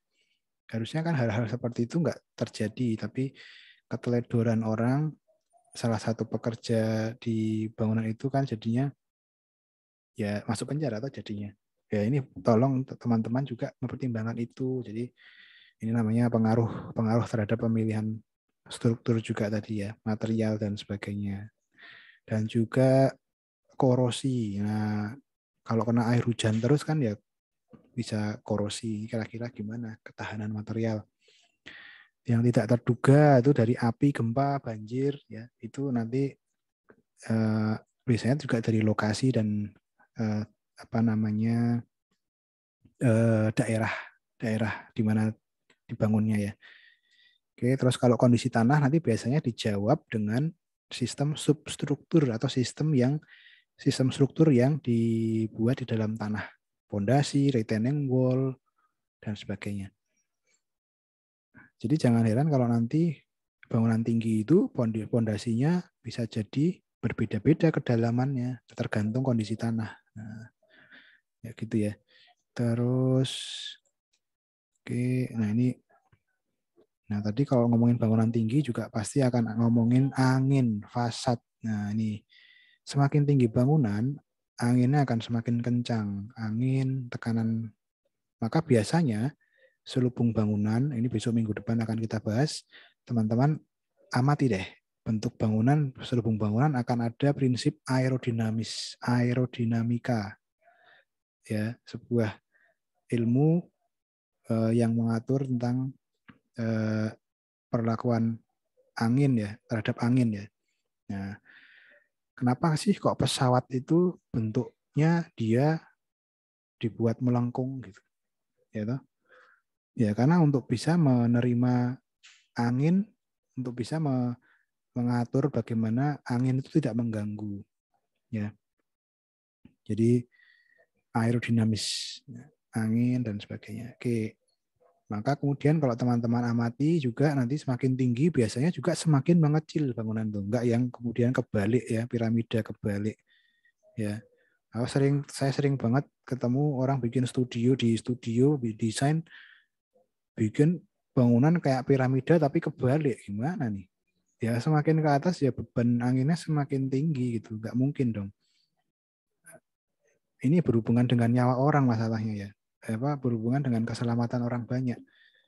Ya toh, kalau mendesain yang bagus, amal jariahnya akan terus berdatangan. Tapi kalau desainnya nggak bagus ya malah jadi bermasalah nanti ya, gitu ya teman-teman ya. Jadi teman-teman tuh harus mulai menyadari loh, ini untuk kepentingan orang banyak. Ada banyak orang yang teman-teman perlu perhatikan di dalam bangunan. Jadi keselamatan itu nomor 1, keamanan ya dan sebagainya. Aku nggak mau besok kalau tiba-tiba masuk berita salah satu lulusan mahasiswa UTY yang dulu diajar oleh Pak Indro melakukan malpraktek mendesain bangunan tinggi dengan tidak memperhatikan angin misalnya. Wah, gimana nih? Udah diajarin kok, udah dikasih tahu kok. Ya, jadi ini loh gambarannya teman-teman. Beberapa kasus proyek bangunan tinggi ini 828 meter, 509 meter, 400 meter. Itu semakin ke atas semakin kecil. Yaitu prinsip aerodinamis juga diterapkan. Jadi kita ikuti aja, kita gunakan juga prinsip itu. Semakin ke atas bangunannya semakin mengecil biasanya. Ada yang prinsipnya modular struktur. Jadi bentuknya itu semakin mengecil tapi dengan modul struktur yang ada gitu ya. Ada yang modulnya kotak-kotak ini seperti Willis Tower ya, semakin ke atas mengecil tapi kotak-kotak ini ya. Nanti teman-teman cek deh dari studi kasus bener apa enggak gitu. Terus yang berbahaya dari angin itu sebenarnya adalah area yang apa namanya nih di belakang bangunan ini sebenarnya. Jadi akan ada namanya apa ya istilahnya tuh, Pak saya lupa. Area nanti coba deh saya ingat-ingat istilahnya apa ya. Itu berbahaya ya kalau anginnya terjebak di sini itu dia bisa membahayakan bangunan. Jadi itulah kenapa bentuknya dibuat aerodinamis, lengkung gitu ya teman-teman. Oke, lanjut.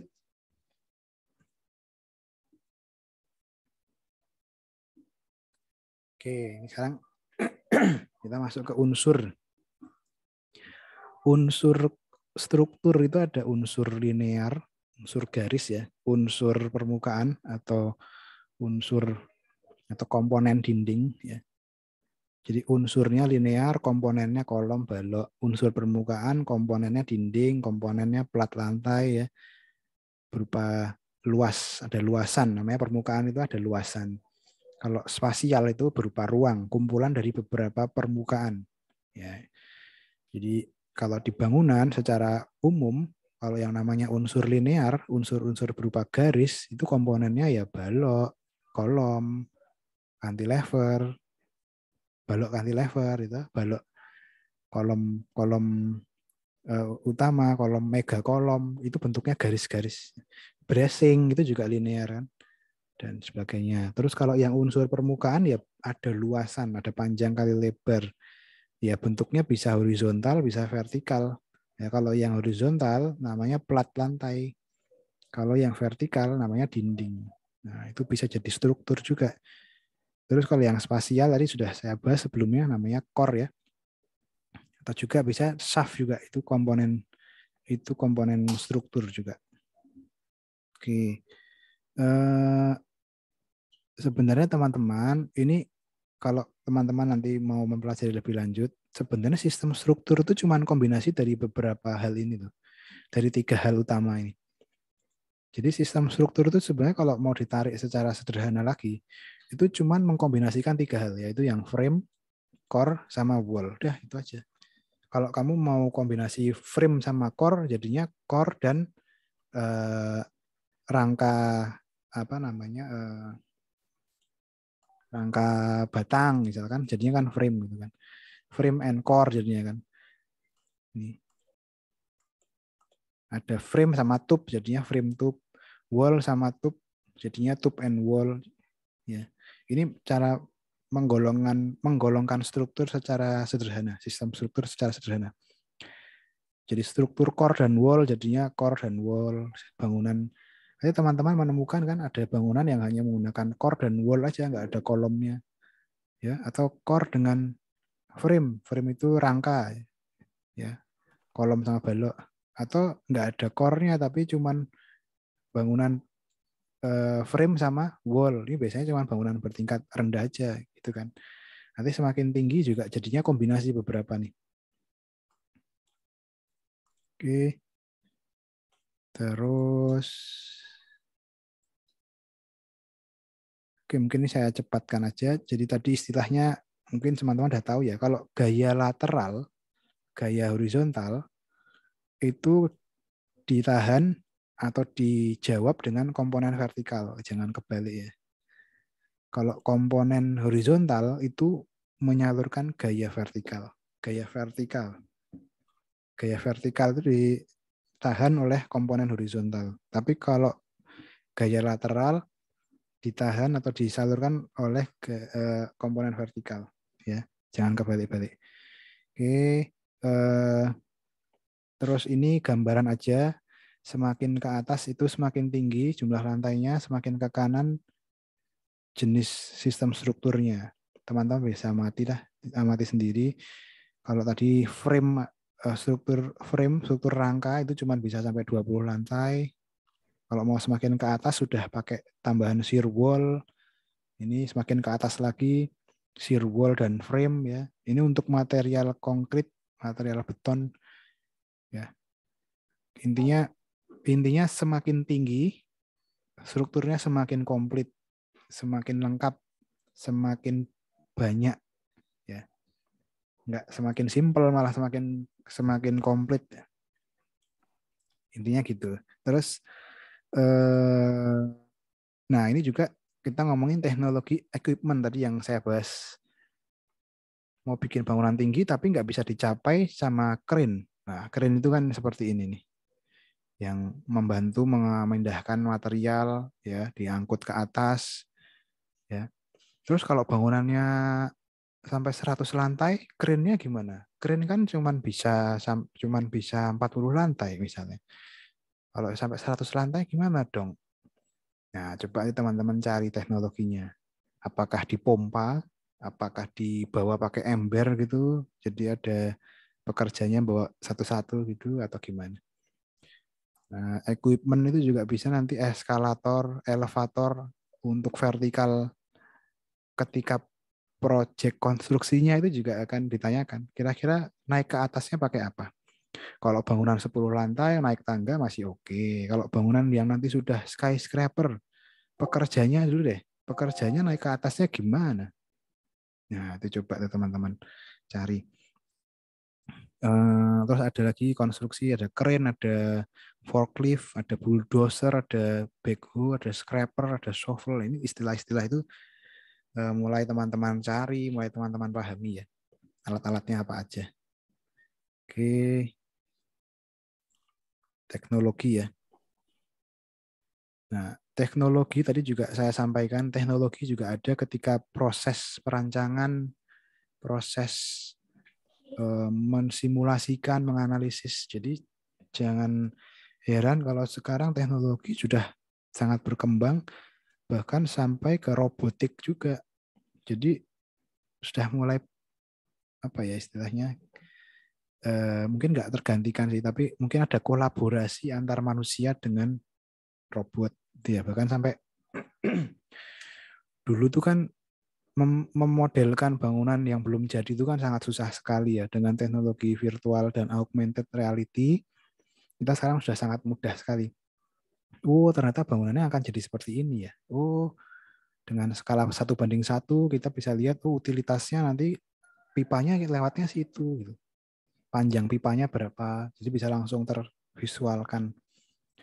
Ya, teman-teman. Ini gambaran aja. Jadi maka tadi saya tanyakan ke teman-teman softwarenya apa, itu juga salah satu teknologinya. Ya. Terus ya teknologi bangunan juga sebenarnya akan ranah ke utilitas juga. Jadi teman-teman tentunya perlu melihat unsur-unsur yang menciptakan kenyamanan, kesehatan, keselamatan, komunikasi, mobilisasi di dalam bangunan tersebut apa aja. Ya. Ya toh, intinya semakin tinggi bangunan, keamanannya harus semakin tinggi, kenyamanan harus semakin baik, keselamatannya juga harus semakin baik. Ya, semakin lengkap. Liftnya merek apa itu juga beda-beda loh nanti lift. Ya, itu teman-teman. Mungkin itu saja sih untuk minggu kedua. Silahkan kalau ada yang mau ditanyakan gitu terkait materi, terkait tugas, barangkali kalau ada yang belum jelas, silahkan. Ada nggak? Saya mau nanya. Boleh, silahkan. yang tugas kelas ini sama tugas yang kemarin itu tuh sebenarnya bedanya di mana ya Pak? Soalnya saya masih bingung kayak kalau dipikir yang dicari kan sama-sama presiden terus dijelasin strukturnya juga ya. Oh, yang tugas kelas ini? Iya. Iya, sama-sama mencari bangunan tinggi, ya toh? Iya. Jadi iya, kayak mirip sama tugas rumah yang kemarin ya? Mirip. Tapi kalau tugas rumah kemarin kan hanya strukturnya aja ya, unsur-unsur strukturnya ya. Kalau ini coba kamu cari lagi lebih dalam tentang inovasinya, tentang peran teknologinya, tentang kalau ini kan ada juga faktor-faktor dalam merancang bangunan tinggi. Jadi apa aja tadi kira-kira yang diperhatikan dalam merancang bangunan tinggi? Ada faktor utama, faktor lingkungan gitu kan. Ya, kurang lebih sama seperti tugas rumah, tapi lebih lengkap lagi. Ya. Ya, gitu Mbak, benar. Jadi seperti tugas rumah tapi lebih holistik lagi, lebih menyeluruh lagi. Jadi kalau tadi kan mungkin di tugas rumah teman-teman belum menjelaskan dari mulai peran teknologinya, peran inovasinya apa sih, konstruksinya gimana sih caranya, itu kan belum dibahas. Nah, ini dibahas lah. Jadi lebih mencari studi kasus lagi yang lebih lengkap lagi pembahasannya gitu. Ya, gitu Mbak, benar Mbak, sesuai seperti tugas rumah hanya lebih lengkap lagi. Gitu ya. Pak, terima kasih. Oke, jadi silahkan bangunan tinggi ya. Bangunan tinggi itu kemarin kan sudah teman-teman dapatkan ketentuannya minimal sekian ya, sampai ada yang kategorinya apa nih, high rise, skyscraper, super tall, mega tall atau apa nih. Nah, itu ya. Coba menganalisisnya jadi lebih lengkap lagi, menjabarkannya, mencari gambarnya juga lebih lengkap lagi. Ya. Oke, memang nanti mata kuliah ini teman-teman itu akan banyak belajar dari mencari studi kasus, membahas studi kasus. Gitu. Ya, saya harapkan teman-teman mencari studi kasusnya yang lebih lengkap gambar-gambarnya supaya menganalisisnya, menjelaskannya jadi lebih mudah, lebih baik gitu ya. Jangan cuman tadi kan kalau kita cuman dapat gambar denah aja, kita nggak tahu tuh. Barangkali liftnya dia berhenti cuman sampai lantai 20, lantai 21 sampai lantai 40 pakai lift yang lain lagi. Ya itu peran teknologi itu.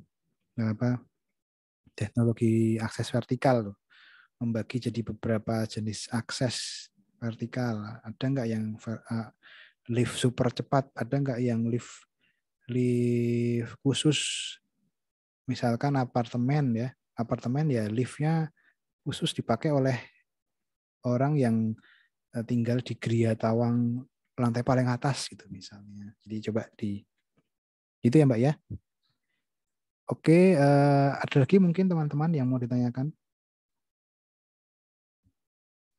Tugas rumahnya karena besok minggu depan mau belajar building envelope, ya sama, cari studi kasus juga sama ya. Semua tugasnya berupa studi kasus bangunan. Silahkan mau dalam atau luar negeri, tapi ini fokuskannya ke building envelope.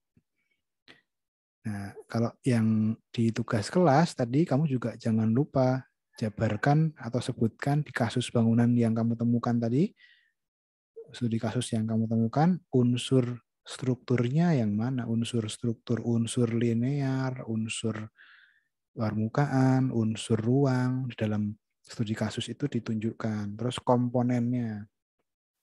Ya, jadi kamu mungkin perlu jelaskan dulu sistem strukturnya apa sih? Ya, apakah core cantilever, apakah diagrid, apakah tube in tube, apakah bracing, core dan bracing, apa nih ya? Silahkan coba teman-teman browsing ya, gitu. Kalau saran saya sih analisis bangunan-bangunan yang tertinggi di dunia, karena biasanya kalau dia disebut masuk ke dalam list bangunan tertinggi di dunia, biasanya dia punya inovasi dan teknologi biasanya, ya. yang lebih spesifik ya, yang lebih advance gitu. Kalau dia termasuk dalam salah satu termasuk dalam 10 list bangunan tertinggi di dunia. Pasti kan dia punya inovasi dan peran teknologi dalam proses konstruksinya, inovasi dan peran teknologi pada proses perancangannya, peran inovasi dan peran teknologi dalam analisis bebannya dan lain sebagainya. Jadi dan pencarian datanya mungkin akan lebih mudah juga ya dibandingkan dengan bangunan-bangunan yang mungkin tidak masuk dalam list bangunan tinggi di dunia. Mungkin ini saran saya aja sih ya gitu Mbak. Jadi silahkan dicari, dikumpulkan nanti malam di jam 9 malam ya di hari ini. Jadi tugas kelas dikumpulkan di hari yang sama dengan perkuliahan. Oke, ada yang mau ditanyakan lagi teman-teman? Mungkin. Oke ya, mungkin nanti kalau misalkan ada yang mau ditanyakan, ada yang belum jelas, bisa lewat WhatsApp, bisa tanyakan juga ke Mbak Asisten. Mbak Asisten mungkin kalau punya contoh tugasnya yang dulu mungkin bisa ditunjukkan ke teman-teman di apa ya? Sama nggak Mbak Asna? Kalau punya saya dulu tugas kelompok sih Pak, tapi kemungkinan kelompok. sama. Oke, Nanti coba saya kirim. Boleh, coba nanti teman-teman juga bisa ngobrol-ngobrol sama Mbak Asna ya, misalnya. Mencari studi kasus itu yang lengkap di website apa sih Mbak, misalnya? Kata kuncinya apa? Gitu. Kadang-kadang kan hal-hal seperti itu mungkin perlu ditanyakan juga. Kalau saran saya sih, saya gunakan website-website yang terpercaya, kayak misalkan Arts Daily, The Zine Magazine, terus apalagi ya Arts 2O, apalagi ya yang kayaknya sih, atau malah langsung ke firma konsultannya. Misalkan kamu buka Zahadid, buka projectnya, ya dia pasti kan udah punya bangunan tinggi banyak banget tuh. Ya gitu ya. Mungkin itu aja teman-teman, saya tutup untuk perkuliahan pada hari ini ya, minggu kedua ini. Terima kasih nih Mbak Asna. Terima kasih teman-teman sudah mengikuti. Saya tutup, terima kasih. Assalamualaikum warahmatullahi wabarakatuh. Waalaikumsalam warahmatullahi wabarakatuh. Terima kasih.